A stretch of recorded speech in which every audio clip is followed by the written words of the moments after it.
back to Digital DNA Glasgow. My name is Alastair Cameron from Starticus, and I am in the Upstart Startup Zone. That was a bit of a tongue twister. Yes, it is a tongue So, twister. you know who I am now. Let's find out who Dan is from Yes. Forumm. Dan, what's the crack? Hi, Ali. How are you doing? Yeah, I'm doing all right. You are number 10 on the list of interviewees. Having said that, Should we get the energy back the energy up? is back up because I've just had a double Americano. So We're good. good stuff. Okay. So tell us a little bit more about who you are. Hi, everybody. I'm Dan. I'm the co-founder and CEO of a company called Forumm. Excellent. And we are a virtual event platform for the education sector. Sweet.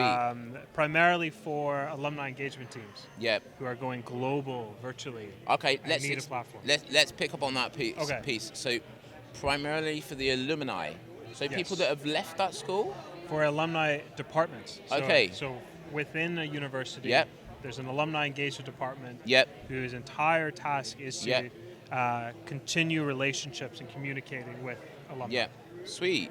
So that sounds like quite a niche, but Very niche. niche, however huge if you think of the It's a big global market. scale. It's a big market. Yeah. So like obviously like where are you at the moment with that? And I suppose I'm guessing that as much as lockdown was a pain in the ass for us all, it possibly was a good time for your business as It well. accelerated the mindset Yeah. within education because essentially everything went online, as you Yeah. know. And hang on one second. He's throwing me off. We're gonna keep that in, but that was just basically like there's a photographer in the background who shall name. We shall say. We will He's not actually say who okay. he is. So he's my co-founder. He's- Co-founder, a CTO, and he's here taking lots of photos, but it keeps throwing me off. All right, so back to the story.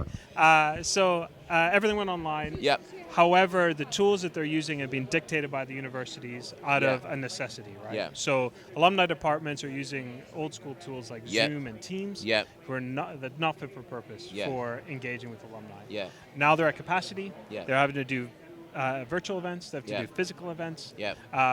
And the data that they're gathering from these virtual events with those platforms just isn't enough. Yeah. So that's where we come in. And like, if I was speaking to you and it was about obviously the education sector per se, Yeah. I would say, well, what about real life? Everyone's meeting again. Yeah. However, the alumni piece is your magic, I'd guess, because Huge.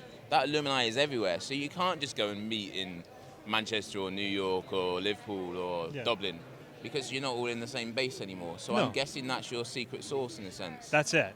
And I think because we've been in the education sector for quite some time, we've been able to pick up on that. Yeah. And I think we hosted a fairly large a hybrid alumni event for Ivy League university in America. Yeah. And quickly realized that this was not stopping after COVID. They're not all of a sudden going back in person. No.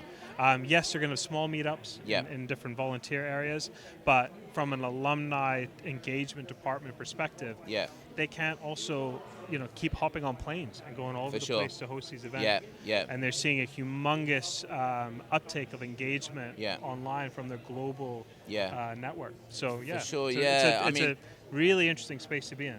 I'm basically working on your behalf here because I'm going Thanks. right. Thanks, pal. When's the last time your uni's been in touch? No, I know, and like obviously St Mary's in London, I'm gonna give a shout out to them. Like a beautiful university I went to, and I would love to see all my friends. But we're all over the place. I mean, obviously I don't live in London anymore, so. But my thought process is not only you're making it more accessible, there's a cost saving in there.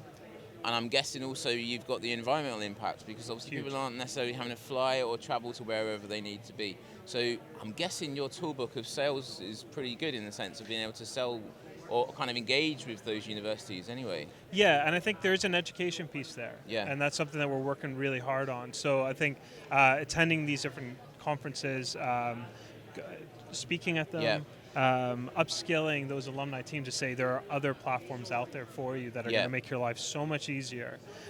Right now, they're still they're hosting it on these outdated platforms that they're even having to count attendance manually. Yeah. And if someone writes their name in wrong, they're just written off. There's also high quality donor potential alumni who have an extremely busy schedule that don't have the time to actually go to a physical space.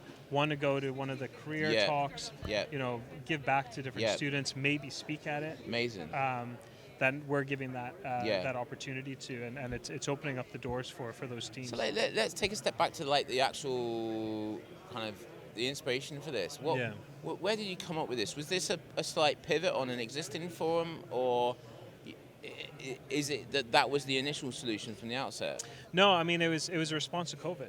Okay. So it's one of those kind of those stories that you're probably hearing all the time now. Yeah. Of people just seeing an opportunity and taking it. So originally I started as a consultancy company working with universities. Yeah. My main bread and butter were these conferences I used to go to in person. COVID cut that. Yeah. So I decided to host my own virtual conference. Really only 2 months after lockdown, we did it, and we called it All Day All Night. It was a 24-hour live conference. Oh my God! That started in the UK, followed the sun to the US, had speakers in Australia, South Africa, and back. And then I saw, what platform are we using for this? And this was like, and now it's commonplace. It's a virtual platform. But then it was like, all right, what are we doing? And I said, what's being created for education? What's being created for higher ed? And no one had really cornered that market. So ramped up with my co-founder, Eric, built that platform, introduced it to education. We've been using it for different things like conferences, graduations, some virtual open days. And then when we started doing alumni events, we're like, this is it. So right now we're at that stage where we've got our second version of Forumm releasing in January. We're working on building our founder university, so we're about 10 universities to sign on for this version 2. And we're going to build this platform around them for the next 6 months. Wow. Then SaaS in July. There's so much potential in this, and there's so many questions I have, but the one that I really want to ask is the power of the community that you're creating within that tech platform as well.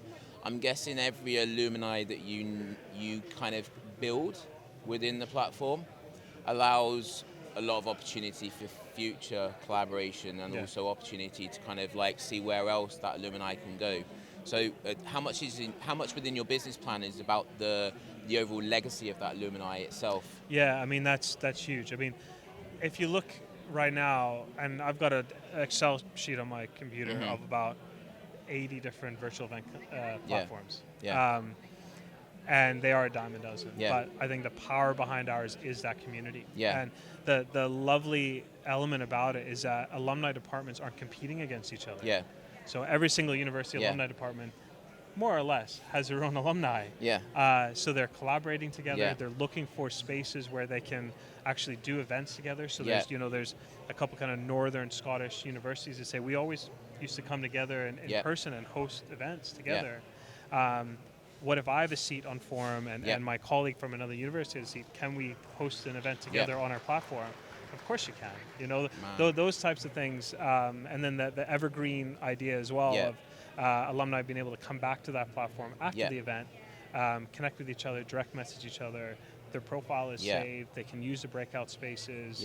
So, and then the flip side of it is data integrations as well. So, to a certain extent, obviously all above board and legal, but how much data can we legally get from alumni that are coming who have said, yes, I'm willing to give my data, and how does that integrate into the alumni engagement CRM system?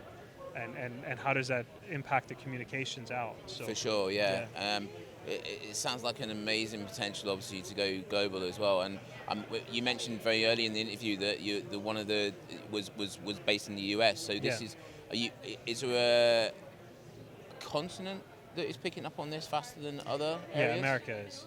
I mean, America, I think, even just from a market perspective, there's 146 universities in the UK. 4,000 in America. The alumni departments there, and I used to work at a university in the UK, and we'd always look to America for inspiration because they're usually a couple of years ahead. There's a huge need for it right now in America. So yes, our base is in the UK, but America is very quickly going to be our main branch out. Sounds fantastic, and Thanks, I look forward to finding more about it in the next few months as well. I appreciate you having me here as well. No, it's cool. And obviously we met back at DNA Awards in Belfast last year, wasn't it? Was it last year? Or the start of this year? This year, yeah. Oh my God! Like the last 2 or year. 3 years to me is just one big balloon. I know. We're doing our projections right now, and I keep. I'm in 2023 right now. Yeah, I don't even know what month we're in anymore. Anyway, so listen, we're at the Digital DNA Glasgow event. This is the Upstart Startup Zone. Thanks ever so much for listening in. We'll be back with another chat very soon.